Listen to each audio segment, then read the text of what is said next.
हेर, त्यस्तो स्ट्रङ मान्छे मायामा धोका पाएपछि यस्तो अवस्थामा पुग्नु पर्दो रहेछ। यति सोझो मान्छेलाई त्यसरी धोका दिने त्यो पापिनीलाई कहिले पनि भल नहोस् प्रभु। अब मैले सरलाई कसरी लाने होला त? अब के गर्ने होला त? सर सर सर होसमा आउनु न सर। सर के गर्ने होला?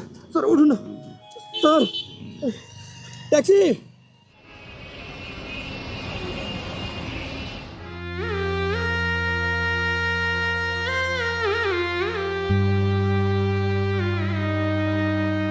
भाउजू दाइ अझै आउनु भएन? आउनु भएको छैन बाबु। एक्लै जानु भएछ। मलाई भन्नुभएको भए म पनि जान्थेँ नि। यतिसम्म नआउँदा मलाई त कस्तो डर लागिसक्यो।